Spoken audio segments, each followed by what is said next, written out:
Hello friend, स्वागत है आप सभी का आज के इस वीडियो में। तो आज फिर से हम आप लोगों के लिए लेकर आए हैं एनसीईआरटी के एक और अध्याय, संगीत से जुड़े एक अध्याय को। 7वां अध्याय है। अध्याय का नाम है भारतीय संगीत में वाद्य वर्गीकरण। तो आज हम लोग इस वीडियो में भारतीय संगीत में वाद्य वर्गीकरण को विस्तार रूप से पढ़ेंगे और समझेंगे। तो चलिए वीडियो की शुरुआत करते हैं। और वीडियो शुरू करने से पहले हम आप लोगों से कहेंगे कि अगर वीडियो पसंद आए तो वीडियो को लाइक करें, अपने दोस्तों के साथ शेयर करें और अगर चैनल पर नए हैं तो चैनल को सब्सक्राइब ज़रूर करें। तो चलिए वीडियो की शुरुआत करते हैं। अध्याय है भारतीय संगीत में वाद्य वर्गीकरण। कैसे कैसे वाद्य का वर्गीकरण किया गया है भारतीय संगीत में, आज उसके बारे में हम लोग विस्तृत अध्ययन करेंगे। तो चलिए, भारतीय संगीत में प्राचीन काल से ही वाद्य यंत्रों की एक समृद्ध परंपरा चली आ रही है। यहाँ वाद्यों का अर्थ उन यंत्रों से है जिनसे ध्वनि उत्पन्न की जाती है। वाद्यों का उद्देश्य विशिष्ट वस्तु एवं पद्धति से निर्मित किसी यंत्र पर थाप देकर, फूंककर या तारों में कंपन उत्पन्न करके लयबद्ध तरीके से संगीतमय ध्वनि उत्पन्न करना है।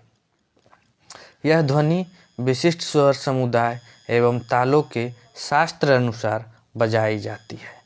प्रत्येक वाद्य एक विशेष ध्वनि उत्पन्न करता है, जिसमें भावनाओं का अद्भुत संचार होता है। विभिन्न वाद्यों को अपनी विशिष्ट कहानी होती है, जो हमारे सांस्कृतिक इतिहास के क्रमिक विकास को दर्शाती है।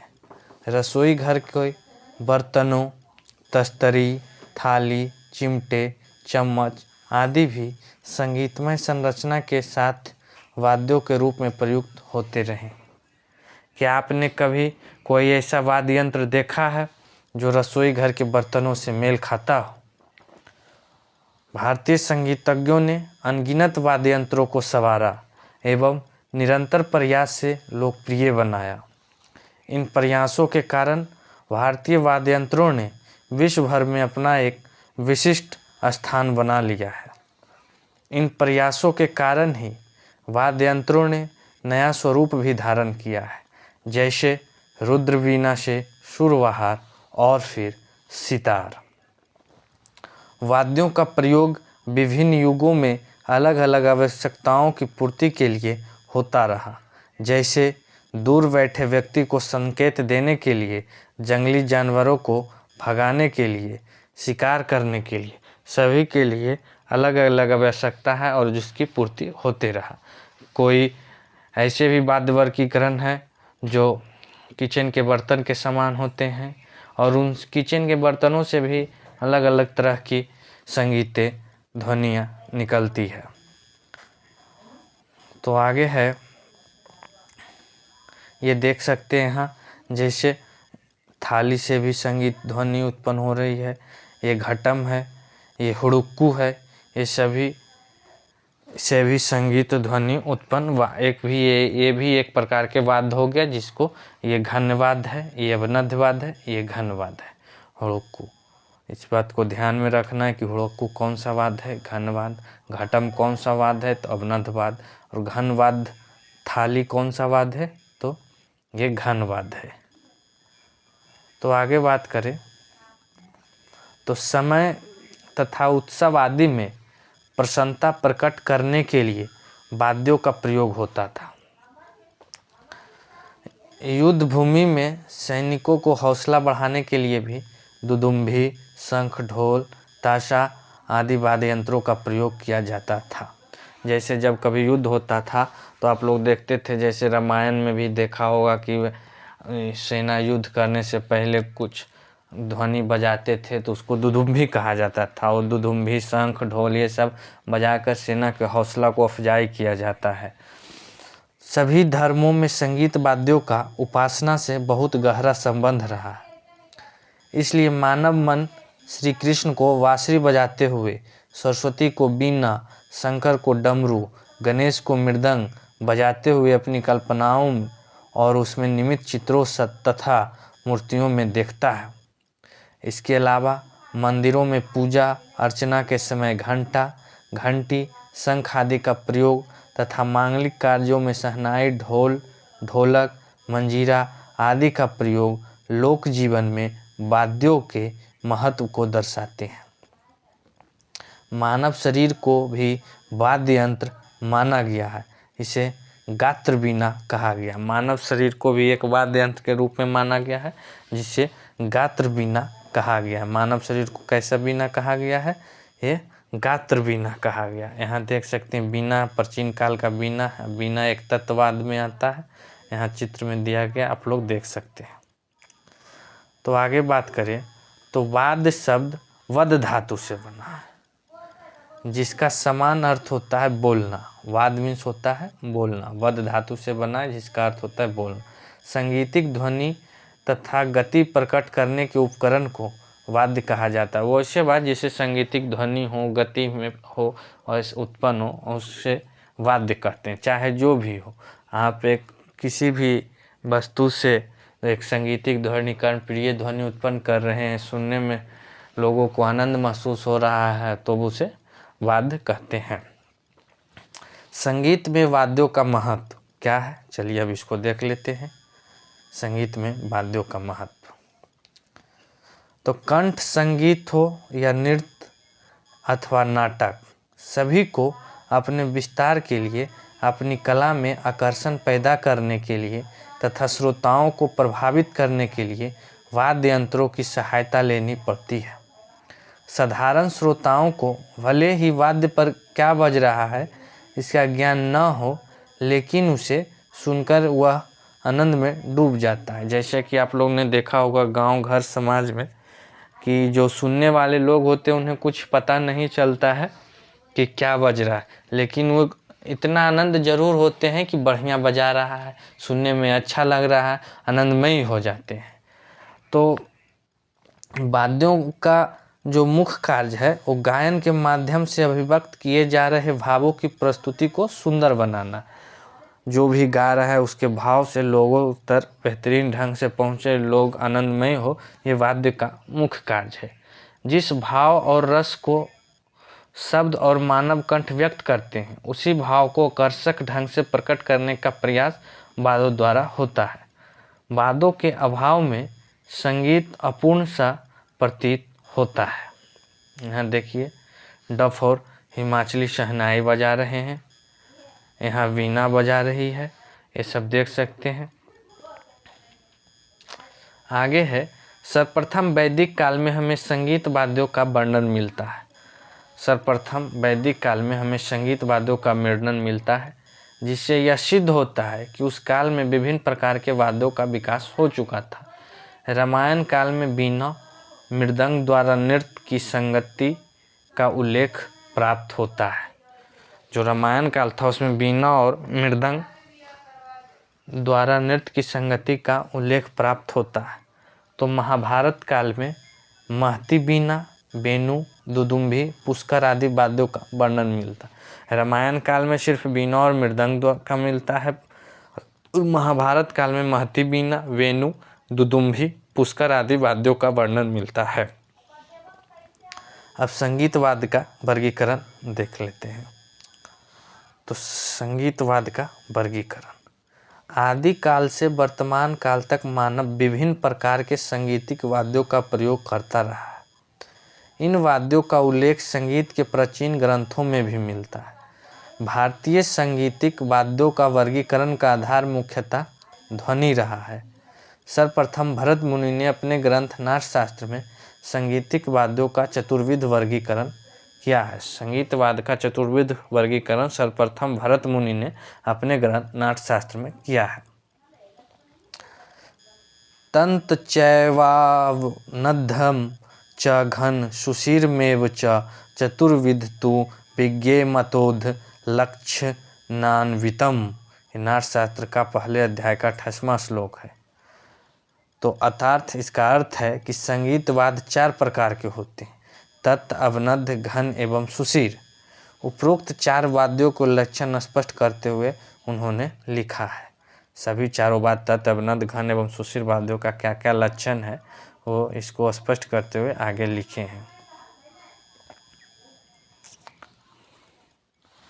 आगे है तत्यम तंत्रीगतम गेयम गेयम वनधम तु पौष्करम घनम तालास्तु विज्ञेय सुशिरो वंश सूचियते। ये नाट्यशास्त्र के 28वें अध्याय के दूसरा श्लोक है। अर्थात तत् तंत्रीवाद, अवनद्ध पुष्करवाद, घन तथा ताल एवं सुशीर वंशीवाद है। तत्ववाद जो है वो तंत्रीवाद है, जहाँ इसमें तार का प्रयोग होता है। अवनद्ध पुष्करवाद है, घन तालवाद है एवं सुशीर वंशीवाद है। प्राचीन मध्यकाल तथा वर्तमान काल के अधिकांश संगीतज्ञों एवं संगीत ग्रंथकारों ने भरत के चतुर्विध वर्गीकरण के अनुसरण करते हुए संगीत वर्ग वाद्यों को 4 प्रकार माने: तत् तंत्री, दूसरा अवनद्ध, तीसरा घन, चौथा सुशीर। सुशीरवाद पहला वाद 4 कौन चतुर्विध वर्गीकरण में कौन कौन प्रकार क्या है? पहला तत्, जिसे तंत्रीवाद भी कहते, दूसरा अवनद्धवाद, तीसरा घनवाद, चौथा सुशीरवाद। अब है देखते हैं पहला तत् या तंत्रीवाद। तो तत्वाद वे वाद्य यंत्र होते हैं जिन पर तार या तंत्री के कंपन से स्वर्ण उत्पन्न किए जाते हैं, उसे तत्वाद कहते हैं। तत्वाद किसे कहते हैं? वैसे वाद जिस पर तार हो और उस तार के कंपन से जो ध्वनि उत्पन्न हो उसे तत् या तंत्रीवाद कहते हैं। ये कंपन तार पर आघात या घर्षण द्वारा उत्पन्न किए जाते हैं। तत् श्रेणी के अंतर्गत वे वाद आते हैं जिन्हें अंगुलियों, मिजराव या जवा आदि से आघात कर अथवा गज से घर्षण कर बजाते हैं। इसके अंतर्गत तानपुरा, बीना, सितार, सरोद, वायलिन, सरंगी, इसराज आदि वाद्य आते हैं। तंत्रीवाद के अंतर्गत आने वाले वाद्य कौन कौन से हो गए? तानपुरा, वीणा, सितार, सरोद, वायलिन, सरंगी, इसराज आदि वाद्य आते हैं। अवनद्धवाद, तो अवनद्धवाद है, अवनद्धवाद संस्कृत भाषा का शब्द है जिसका अर्थ है मढ़ा हुआ, लपेटा हुआ या चारों तरफ से कसा हुआ। वे वाद्य यंत्र जो अंदर से खोखले होते हैं, जिनके मुख पर चमड़ा मढ़ा होता है तथा जिन पर हाथ से या डंडी से आघात करके ध्वनि निकाली जाती है, अवनद्धवाद कहलाते हैं। अवनद्धवाद मूलतः मिट्टी, लकड़ी या धातु के बने होते हैं। प्राचीन काल में मिट्टी या मृदा से बनाए जाने के कारण इन्हें साधारणतः मृदंग ही कहते थे। अवनद्धवाद किसे पहले मिट्टी से बनाए जाते थे, इसलिए इसे मृदंग भी कहते थे। मृदंगवाद हो गया। अवनद्धवाद जो संस्कृत भाषा का शब्द है जिसका अर्थ है मढ़ा हुआ, लपेटा हुआ या तरफ से कसा हुआ। ये वाद्य यंत्र जो अवनद्ध वाद्य यंत्र होते हैं अंदर से खोखले हैं और इसके मुख पर चमड़ा का कुछ रहता है, मढ़ा हुआ रहता है, जिन पर हाथ या डंडा से आघात करके ध्वनि निकाली जाती है, वो अवनद्धवाद कहलाती है। प्राचीन काल में निम्नलिखित अवनद्धवाद्यों का उल्लेख प्राप्त होता है। तो अवनद्धवाद के अंतर्गत कौन कौन से वाद्य आते हैं? प्राचीन काल में कौन कौन थे? भूमि दुदुम्भी, दुदुम्भी, पुष्कर, मृदंग, पटह, हुड़ुक्का, नागड़ा आदि, ये सब प्राचीन काल के अवनद्ध वाद्य थे। और वर्तमान काल में जो अवनद्ध वाद्य में आते हैं वो हैं तबला, पखावज, मृदंगम, कंजीरा, तविल, ढोलक, नाल, डफ, दुक्कड़, ढोल, खोल और पुंग। ये सब वाद्य का प्रयोग अवनद्ध वाद्य के रूप में किया जाता है वर्तमान काल में। और प्राचीन काल में था भूमि, दुदुम्भी, पुष्कर, मृदंग, पटह, हुड़ुक्का, नगाड़ा आदि। अब बात करें तो अगला है सुशीरवाद। तो सुशीरवाद के अंतर्गत वे वाद्य आते हैं जिसमें स्वरों की उत्पत्ति वायु के कंपन द्वारा होती, जिनमें फूंक कर वाद्यों में हवा भरकर या फूंक कर स्वर उत्पन्न किए जाते हैं, उन वाद्यों को सुशीरवाद कहते हैं। इन वाद्यों में वायु के दबाव को ही घटा बढ़ाकर स्वर ऊंचा नीचा किया जाता है। इसके अंतर्गत बांसुरी, शहनाई, शंख, नागस्वरम, clarinet, saxophone, harmonium, organ, mouth organ, accordion आदि वाद्य आते हैं।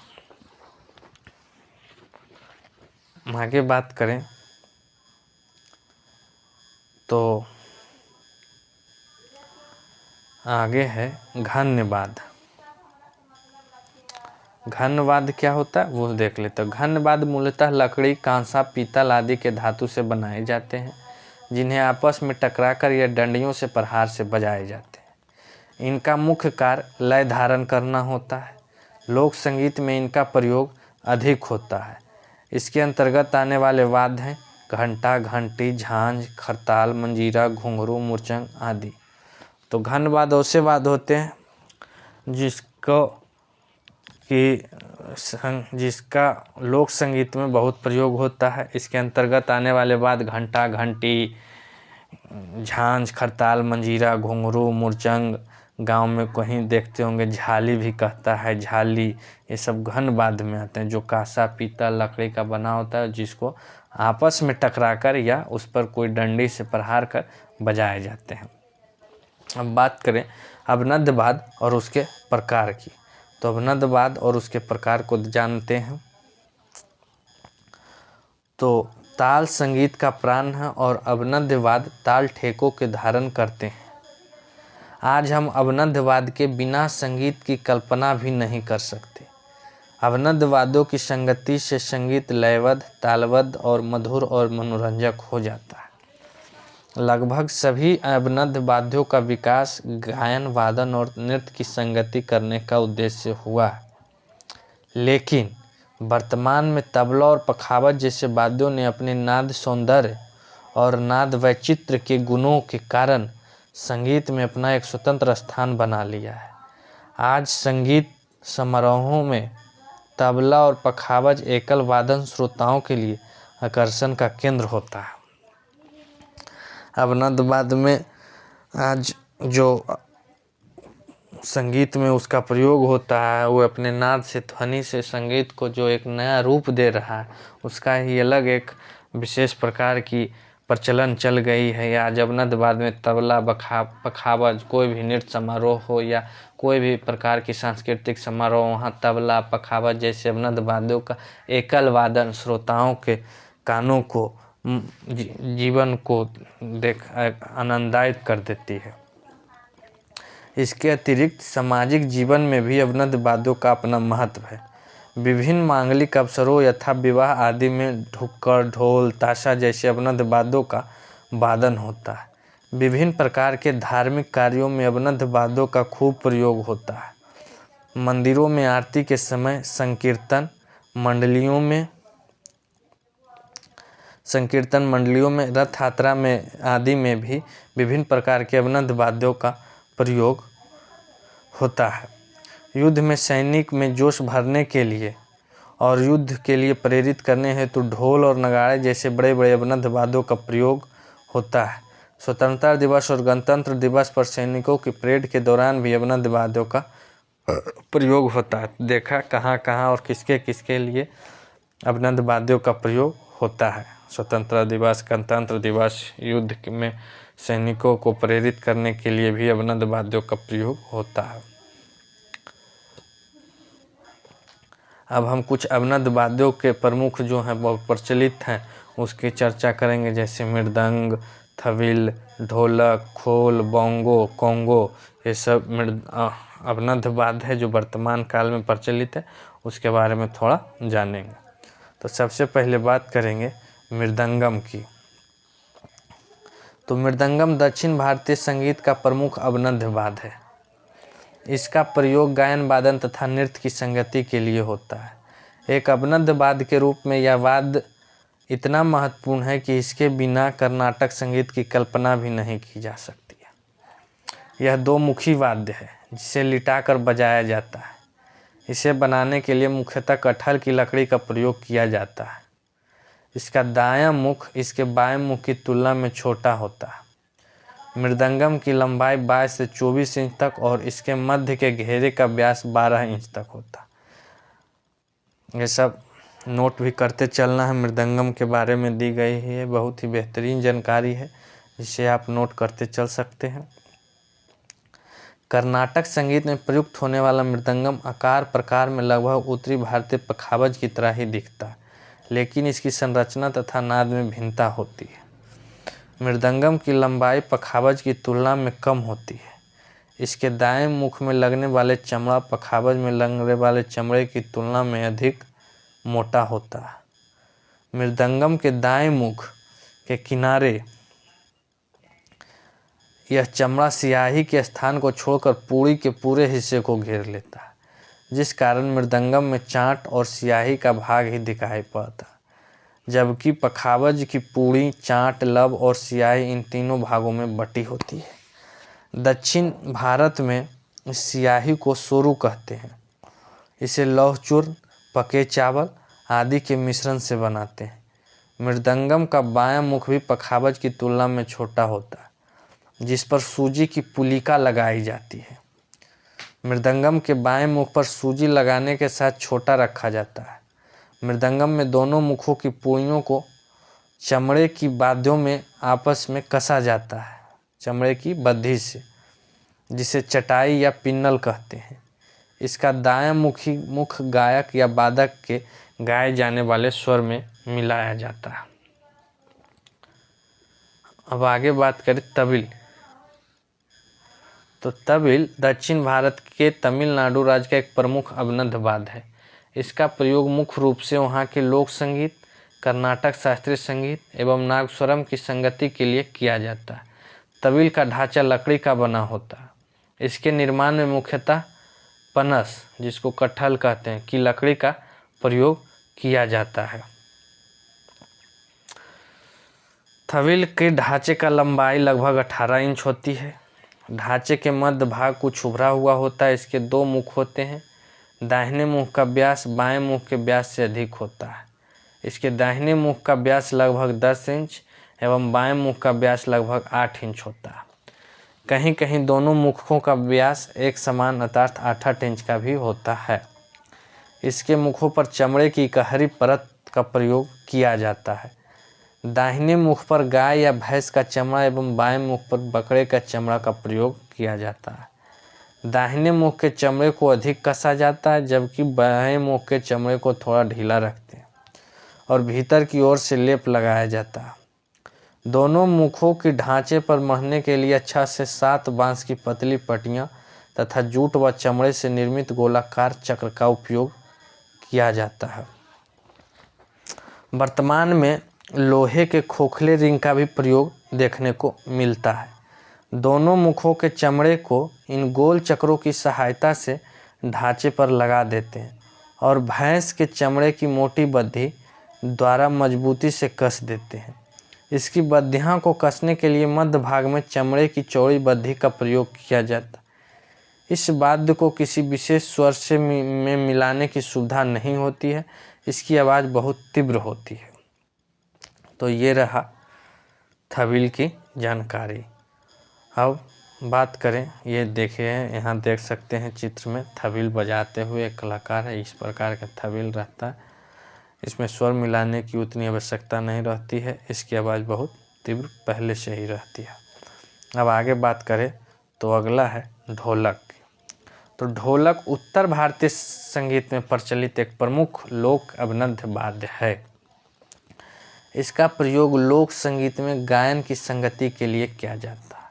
इसके भी 2 मुख होते हैं। इसकी लंबाई लगभग 45 सेंटीमीटर और मध्य का व्यास लगभग 27 सेंटीमीटर का होता है।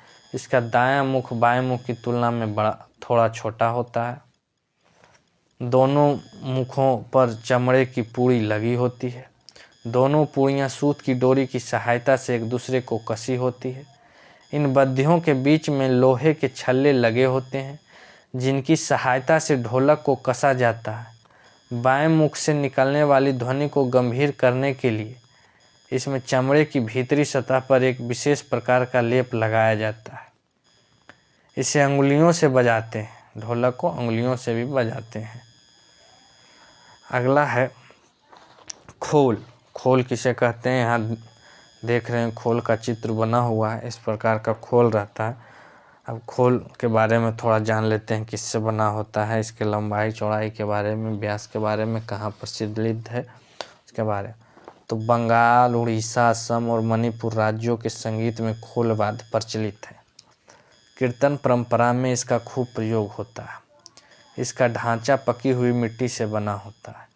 इसके दाएं मुख का व्यास लगभग 3.5 इंच और बाएं मुख का व्यास लगभग 7.5 इंच का होता है। इसके मध्य भाग का व्यास लगभग 10 इंच का होता है। इस वाद्य की लंबाई 24 से 25 इंच तक होती है। मिट्टी का खोल भीतर से खोखला होता है। मिट्टी का खोल की सुरक्षा के लिए इसे ऊपर से एक चौड़े कपड़े की पट्टी से लपेट देते हैं ताकि यह टूटने या चिटकने ना पाए। इसके दोनों मुख तबला या मृदंग की भांति मढ़े जाते हैं जो चमड़े की पट्टी से कसे रहते हैं। इसके बाएं और दाएं मुख पर तबले की भांति लेप लगाया जाता है। लेप चावल की लेई, लौह चूर्ण और गोंद से बनती है।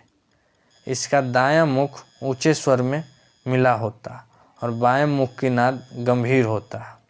दोनों मुख पर एक लंबी मजबूत रस्सी बंधी होती है। नृत्य आदि के साथ इसे गले में लटकाकर, खड़े होकर या बैठकर बजाया जाता है। तो ये रहा खोल की जानकारी। इसकी लंबाई चौड़ाई, किस तरह का इस पर लेप लगाया जाता है। लौह चूर्ण के चावल की लेई का बनाकर गोंद से इसे लेप लगाते हैं। तो अगला वाद्य वाद्य है बैंगो। आप देख सकते हैं चित्र में, यहाँ बैंगो का चित्र दिया हुआ है। अब इसके बारे में थोड़ा जान लेते हैं कि बोंगो नाम है, बोंगो। तो बोंगो और कोंगो मूलतः अफ्रीकी वाद्य है। ये कहाँ का वाद्य है? अफ्रीकी वाद्य है।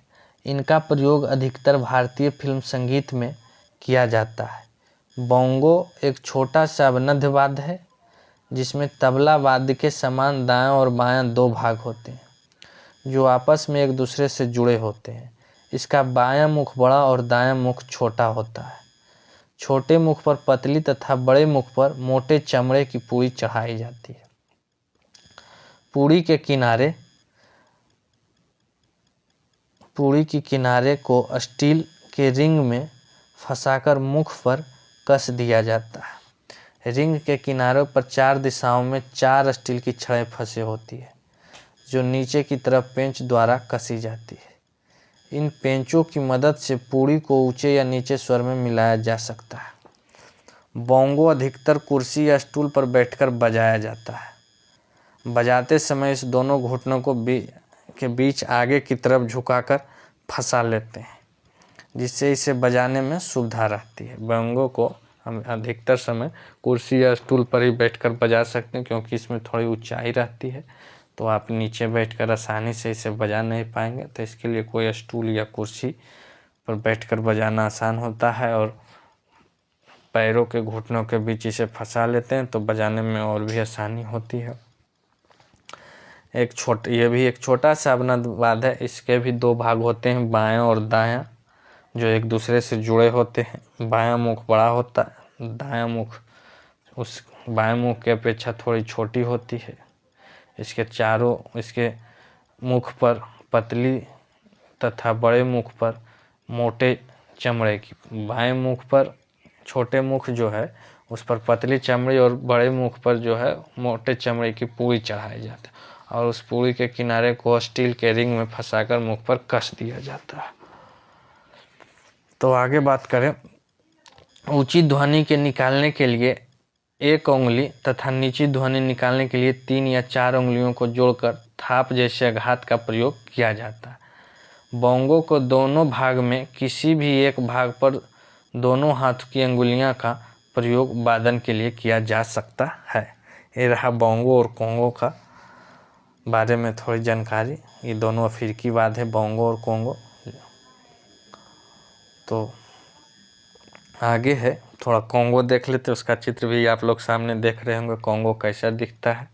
ये भी एक अफ्रीकी ही वाद्य है। आकार में ये बहुत बड़ा होता है। इसके 3 भाग होते हैं, बड़े, मध्यम और छोटे आकार के होते हैं।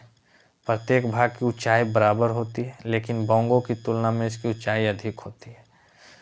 तीनों भाग में मुखों में क्रमशः बड़े, मध्यम और छोटे होते हैं। इन तीनों मुखों पर क्रमशः मोटी, मध्यम और पतले चमड़े की पूरी चढ़ाई जाती है। बोंगो के समान ही पूरी को स्टील की रिंग में फंसाकर इसके मुख पर लगाया जाता। रिंग के किनारों पर 4 दिशाओं में 4 स्टील की छड़ी फंसे होती है, जो नीचे की तरफ पेंच द्वारा कसी जाती है। कोंगो को सुविधानुसार अलग अलग स्वरों में मिलाया जाता है। कोंगो के 3 भाग आपस में जुड़े होते हैं। इन्हें खड़ा करने के लिए नीचे स्टैंड लगा होता है और इसे खड़ा होकर बजाया जाता है। कोंगो 3 भाग होते हैं, बड़ा, मध्यम, छोटा। तीनों के नीचे स्टैंड लगाकर इसे खड़ा होकर बजाते हैं। ये भी ऊंचाई में बोंगो से अधिक होते हैं, लेकिन इसकी अगर गुण और लक्षण देखा जाए तो वो बोंगो से ही मिलते जुलते हैं। इस पर भी बड़े मुख पर पतले, मध्यम मुख पर मध्यम और छोटे मुख पर थोड़े मोटे चमड़े की पूड़ी लगाई जाती है। तो अब आगे बात करें तो ये रहा कोंगो के बारे में। अब आगे बात करें तो आगे है इलेक्ट्रॉनिक्स तानपूरा। उसके बारे में थोड़ा जान लेते हैं कि वो क्या है। तो इलेक्ट्रॉनिक्स तानपूरा इलेक्ट्रिक तंबूरा या इलेक्ट्रॉनिक श्रुति बॉक्स एक इलेक्ट्रॉनिक उपकरण है। यह इलेक्ट्रॉनिक तानपूरा, जिसे तंबूरा भी कहते हैं, तार वाद्य या तानपूरा की ध्वनि को दोहराता है। इसका उपयोग गायक या गायिका, वाद्य यंत्र बजाने वाले कलाकार करते हैं। यह एक निरंतर ड्रोन जैसा स्थायी स्वर प्रदान करने के लिए उपयोग में लाया जाता है। जिस तरह तानपूरे के स्वर के साथ सुर मिलाकर गाया बजाया जाता है, उसी तरह इलेक्ट्रॉनिक तानपूरे का भी प्रयोग किया जाता है। इलेक्ट्रॉनिक तानपूरे में टोन और वॉल्यूम को नियंत्रित करने के लिए एक या अधिक स्विच या बटन होते हैं। स्विच या बटन के द्वारा एक निश्चित स्वर या स्केल और वॉल्यूम में स्थापित किया जाता है। इसकी स्वर सीमा आमतौर पर 1 से 2 सप्तक होती है। स्वर या स्केल को बदलना, तानपूरा के चारों तारों की गति में बदलाव लाना और मध्यम एवं पंचम स्वरों को राग के अनुसार बदलने के भी विकल्प इलेक्ट्रॉनिक तानपूरे होते हैं। एक तरह से ये इलेक्ट्रॉनिक बार है। इसमें आप एक मशीन है जिसके द्वारा आप स्वर को एक लय में, एक स्केल में, एक ताल में ला सकते हैं, बदल सकते हैं, ऊंचा कर सकते हैं, स्वर को नीचा कर सकते हैं। सब स्विच के माध्यम से आप इसके द्वारा कर सकते हैं। इलेक्ट्रॉनिक तानपूरे का आविष्कार जो है वो जी नारायण ने 1979 में किया था। पहला संस्करण इसका कैपेसिटर, ट्रांजिस्टर इत्यादि का उपयोग करके तब की उपलब्ध तकनीक के आधार पर बना था। 90 के दशक के उत्तरार्ध में एक चिप पर पारंपरिक तानपूरा की सैंपल रिकॉर्डिंग का उपयोग करके इसे विभिन्न मॉडल तैयार किए गए थे। 2000 के दशक में इलेक्ट्रॉनिक तानपूरा को भी एंड्रॉयड मोबाइल एप्लीकेशन में विकसित कर लिया गया। इसे आज हम इस्तेमाल करते हैं। अधिकांश संगीतकारों के लिए इलेक्ट्रॉनिक तानपूरा एक अत्यंत सुविधाजनक व्यवहारिक यंत्र है। यह यंत्र दोहरावदार ध्वनि पैदा करता है। श्रुति बॉक्स या सुरपेटी, ये क्या है इसके बारे में थोड़ा जान लेते हैं। तो श्रुति बॉक्स, जिसे सुरपेटी कहते हैं, इलेक्ट्रॉनिक गैजेट है। इसका उपयोग अभ्यास के दौरान या संगीत कार्यक्रमों में एक ड्रोन, मतलब कि एक अस्थायी स्वर प्रदान करने के लिए किया जाता है। श्रुति बॉक्स का उपयोग शास्त्रीय गायन में निरंतर किया जाता है। तमिल और तेलुगु में इसे श्रुति पेटी और हिंदी में सुर पेटी कहते हैं। तमिल और तेलुगु भाषा में, मतलब दक्षिण भारत में इसे श्रुति पेटी कहते हैं और उत्तर भारत में हिंदी भाषा में इसे सुर पेटी कहते हैं। तो आगे है इलेक्ट्रॉनिक्स तालमाला। तो ये क्या है इसके बारे में थोड़ा जान लेते हैं। तो इलेक्ट्रॉनिक तालमाला का आविष्कार भी जी नारायण ने किए हैं। इसमें उत्तरी तथा दक्षिणी दोनों पद्धतियों के विभिन्न तालों के ठेके विद्यमान होते हैं। इसमें विभिन्न लयों जैसे विलंबित, अति विलंबित, मध्य और द्रुत आदि के ठेकों का व्यवस्थित किया जाता है। इसका उपयोग किसी संगीतकार की अनुपस्थिति में अभ्यास के दौरान करना उचित होगा। यह एक कृत्रिम उपकरण है जो संगीतकार का स्थान नहीं ले सकता। ये हो गया इलेक्ट्रॉनिक्स तालमाला। आगे है ऐप्स। तो ऐप्स के बारे में थोड़ा जान लेते हैं। ऐप का पूरा नाम एप्लीकेशन होता है, जो एक सॉफ्टवेयर का रूप है, एक निर्धारित कार्य प्रणाली के तहत कार्य करता है। संगीत की दृष्टि से जैसे गाना सुनने का ऐप, गाना रिकॉर्ड करने का ऐप, गाने का संगीतमय बनाने का ऐप, किसी भी प्रकार का हो सकता है। ऐप को इलेक्ट्रॉनिक डिवाइस जैसे मोबाइल, लैपटॉप आदि में इस्तेमाल किया जाता है। इसमें तानपुरा, नगमा, संगति के लिए ठेके आदि की सुविधा सुरीलेपन के साथ उपलब्ध रहती है।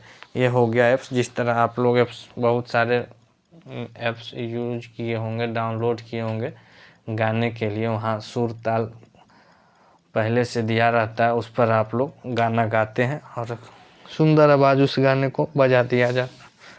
तो चलिए, चैप्टर यहीं समाप्त हुआ। मिलते हैं अगले वीडियो में अगले चैप्टर के साथ। और साथ में आप हमारे चैनल से जुड़े हुए हैं तो हम डेली आपके लिए एक प्रैक्टिस सेट भी ला रहे हैं म्यूजिक का, उसे भी करते रहें, देखें। महत्वपूर्ण प्रश्न है। आपको बीपीएससी टीआरई 4 में संगीत शिक्षक के परीक्षा में आप लोग को बहुत ही मदद मिलेगा। तो प्रश्न को भी करते रहें, आगे रहें। और एनसीईआरटी को तो हम पढ़ा ही रहे हैं, इसे पूरा करेंगे। कक्षा 11 की 2 पुस्तक है और कक्षा 12 की 2 पुस्तक है। तो हम लोग कक्षा 11 की पहली पुस्तक के 7वें अध्याय कर चुके हैं। इसमें एक अध्याय और है, उसे करना है। इसके बाद फिर हम दूसरी पुस्तक की ओर बढ़ेंगे। पूरा डिटेल से हम लोग संगीत पढ़ रहे हैं एनसीईआरटी के माध्यम से। तो ठीक है, आगे मिलते हैं अगले वीडियो में। अगर वीडियो पसंद आया हो तो लाइक ज़रूर करें, चैनल को सब्सक्राइब ज़रूर करें।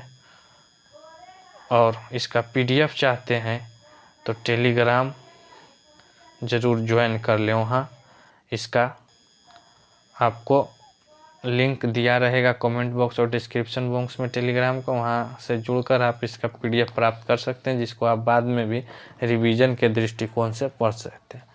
तो थैंक यू, आपने हमें इतना सपोर्ट दिखाया। हम लोग 100 सब्सक्राइबर पहुँच चुके हैं।